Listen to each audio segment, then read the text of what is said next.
देखिए स्टूडेंट्स, आज जो आपके सामने मैं क्लास लाया हूँ वो 3 पड़ाव पूरे होने के बाद जो लास्ट टॉपिक है वो है टैक्सेस।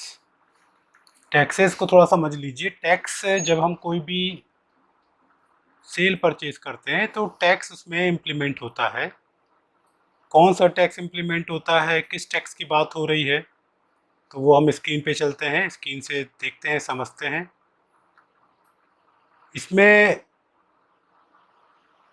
चैप्टर 7 आपका दिया हुआ है। जब आपने सारे लेजर बना लिए, बाउचर एंट्रीज कर ली, सेल और परचेज के बाउचर्स भी डाले, और अभी पिछली वीक की जो क्लास हुई उसमें मैंने इन्वेंट्री बताया। इन्वेंट्री में आपने अपना गुड्स बनाया, गुड्स को उसमें कंप्यूटर में फीड किया, बाउचर में, परचेज के साथ, सेल के साथ। अब इसमें एक चीज़ और रह जाती है, वो है आपका टैक्स। तो ज़्यादातर आपको सबको पता होगा इस समय जो टैक्स इम्प्लीमेंट हो रहा है वो है GST, goods and service tax.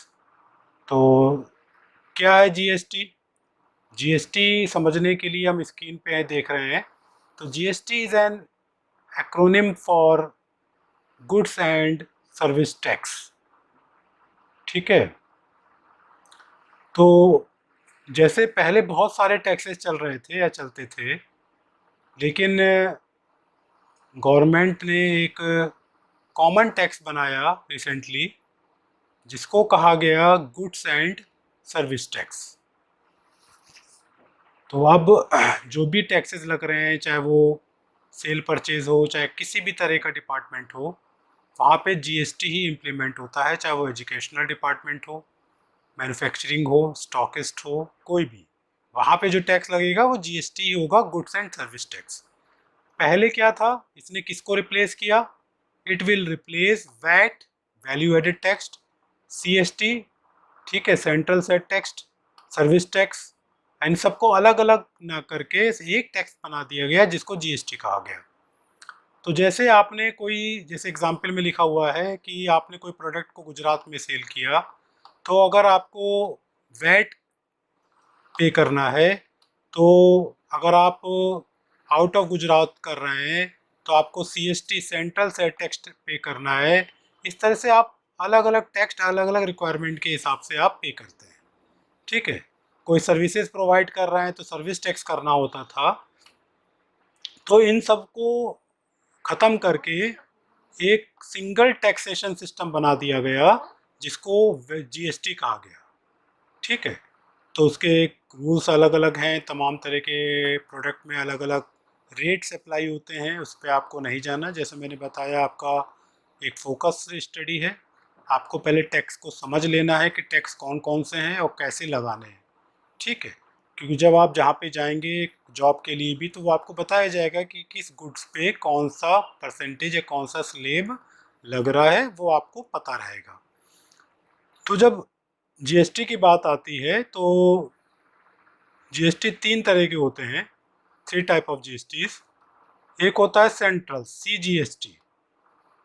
ये अगर आप with in the state sale purchase कर रहे हैं, यूपी में है, यूपी में ही सेल कर रहे हैं, तो आधा जो पैसा है जीएसटी का वो सेंट्रल गवर्नमेंट को जाता है, और आधा पैसा स्टेट गवर्नमेंट को जाता है जो एसजीएसटी के नाम से लगाया जाता है।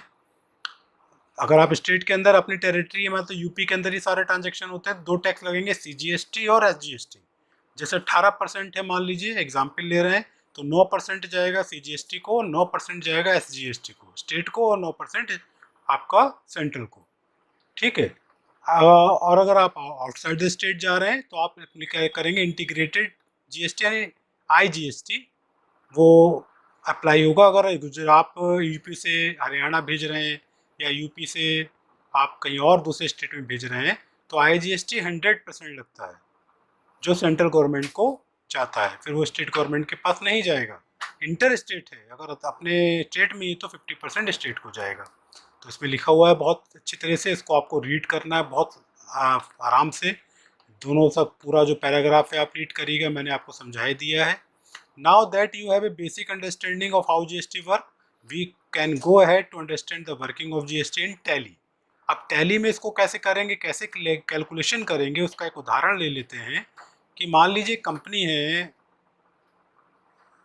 रोहन जो सेल कर रहे हैं गूगल पिक्सल, एक सॉफ्टवेयर है जो 57,000 रुपीज़ का अमित को सेल कर रहे हैं गुजरात के अंदर। तो उनसे जीएसटी 18% अगर कलेक्ट कर रहे हैं तो वो जीएसटी हुआ 10,260, 57,000 का अगर आप 18% निकालेंगे तो 10,260 होगा। और अगर स्टेट इंटर स्टेट है तो बताया मैंने कि 9% CGST लगेगा और 9% SGST लगेगा, तो दोनों का आधा आधा हो जाएगा, 5130 रुपये CGST, 5130 रुपये SGST। तो इस तरह से इसका एक कैलकुलेशन आपको करना होगा अगर इंटर स्टेट है।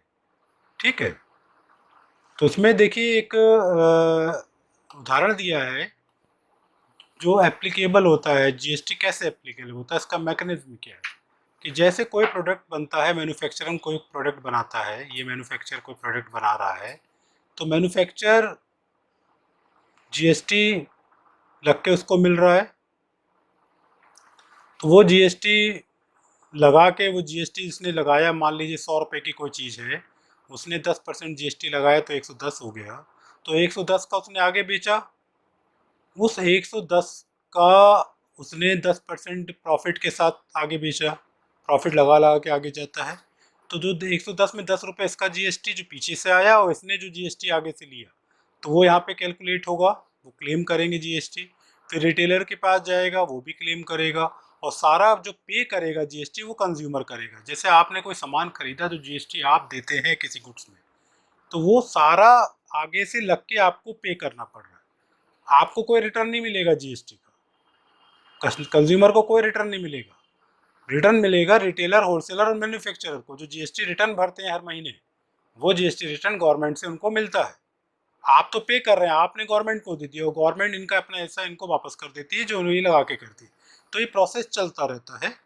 तो इसको आपको समझना है, एक इनडायरेक्ट टैक्स है। इनडायरेक्ट का मतलब होता है कि वो एक स्टेज से दूसरे स्टेज पे जा रहा है, सीधे नहीं लिया जा रहा है, इसलिए इसको इनडायरेक्ट बोल रहे हैं। तो आप यहाँ पर एक जो एक्सरसाइज जो टेबल दी हुई है, इससे इसको और अच्छी तरह समझ सकते हैं कि जीएसटी को कैसे लगेगा, कैसे सेल प्राइस होगा, जीएसटी कलेक्ट कैसे होगा।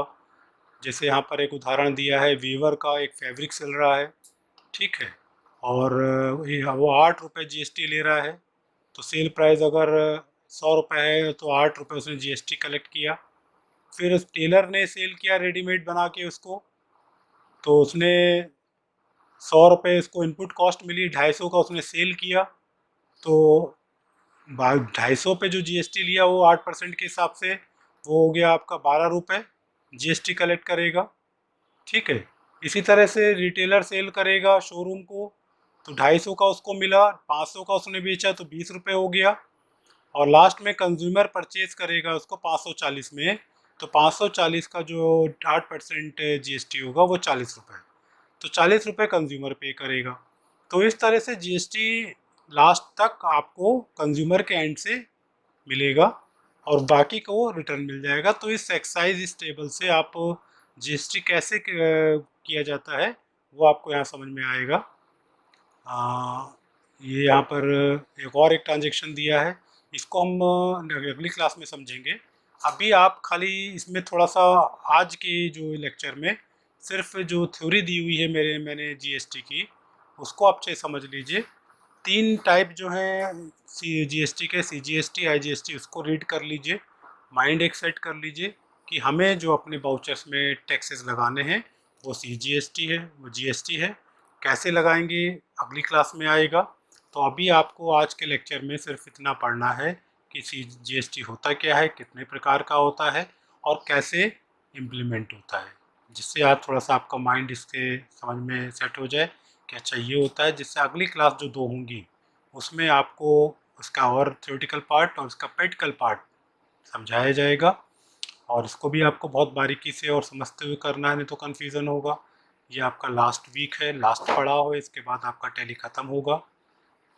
आपकी क्लास का आपकी प्रैक्टिस चलती रहेगी, जो एक्सरसाइज हैं वो आपकी चलती रहेंगी, वो आपको कंटिन्यू करनी है 15 डेज़ लगभग, और इसके बाद एक फाइनल लास्ट वीक में या इस वीक के लास्ट में एक टेस्ट होगा, जो पिछला सारा जितना पढ़ा है उसका एक निचोड़ होगा, वो आपको देना है, जिससे ये पता चलेगा आपने कितना सीखा, और जिसके 50-60% के ऊपर नंबर होंगे उसको ये सर्टिफिकेट भी मैं इशू करूँगा।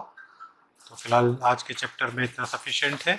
इसको आज पढ़िएगा, पढ़ना इसलिए ज़रूरी है जिससे कल जो मैं पढ़ाऊँगा आपको समझ में आएगा। ये तो मैं बहुत ज़्यादा भी पढ़ा दूँगा, आपके समझ में नहीं आएगा। तो ये चैप्टर, ये जो मैंने दिया है, ये टॉपिक्स जो समझाए हैं, इसको ज़रूर पढ़ लीजिएगा, जिससे अगली क्लासेस को समझाने में मुझे भी आसानी होगी और आपको भी समझने में आसानी होगी। ठीक है स्टूडेंट।